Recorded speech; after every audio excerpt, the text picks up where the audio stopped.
which is upon the seashore. So the fish symbol is a very appropriate symbol for seed of Abraham, and this that would multiply and grow into a great multitude, because that corresponds to the meaning of fish, which is to become numerous, to grow. So you see how that works. Okay, next slide, we're going to go deeper. Okay, now this is really, really awesome. So check this out. So this is the star. Well, this is not really the star. It's being blocked out. Here's the star, Fomalhaut.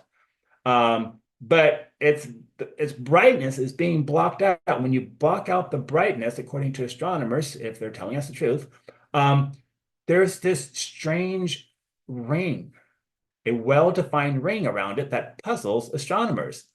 The brightness of the star itself has been blocked out so that the ring can be seen around it. Okay, well, let's put our thinking caps on here now and see if we can figure out what this signifies. So again, this is the only named star, I believe, and the brightest star in the southern fish. Now, we've already learned that the southern fish, no doubt about it, is the southern kingdom of Judah that judgment was being poured out on. That's Judah. And what would be the brightest star in the land of Judah? It would be Jerusalem, wouldn't it? That would be the brightest star. It would represent Jerusalem, right in the mouth of the fish, right there. Well, right here specifically, right? But its brightness is being blocked out, and you have this ring of fire or whatever it is circling Jerusalem. Well, look what I found here. In Zechariah 2, it says, "And behold, the angel that talked with me went forth, and another angel went out to meet him, and said unto him, Run, speak to this young man, saying, Jerusalem shall be inhabited as towns without walls, for the multitude of men and cattle therein. For I, saith Yahuwah, will be unto her a wall of fire round about." And that just gave me goosebumps bringing that out again, because that's amazing. "And will be the glory in the midst of her." So here is our first possible correlation of what this is. It is a wall of fire round about his feet. Remember, it says that his eyes are always upon the land of Israel. We learned that in a previous slide. So there's this fire that's round about, and he will be the glory in the midst of her. Beautiful. Wow, what an assurance of protection right here of his people. But then you also have the enemies of Israel that would be surrounding Jerusalem. So we pick up the story in Ezekiel 4.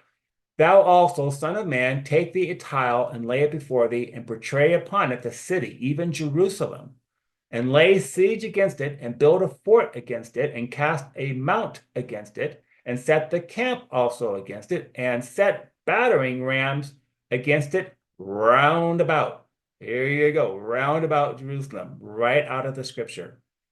And in the New Testament, Yahushua spoke of the coming judgment upon the city of Jerusalem by the Romans in 70 AD because of their rejection of the Messiah.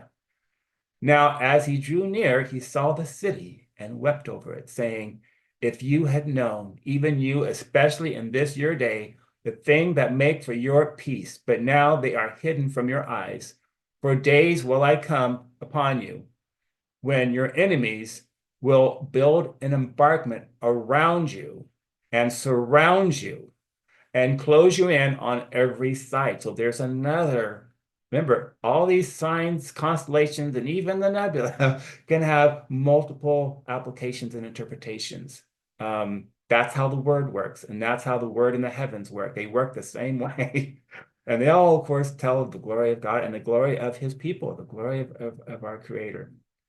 So that was pretty amazing to me. Also, very, very interesting. You have this ring circling Jerusalem. I'll just say it. It's circling Jerusalem, right? It's a wall of fire round about, and the glory of Elohim in their midst, surrounding them, protecting them. But then when they fell away and they went whoring after other gods, right, and did all that they did, then it became their enemies that surrounded them. That hedge of protection was lost, and their enemies took the place, right, and surrounded them. Not once, but twice, and even in our day, this is going on. So pretty interesting.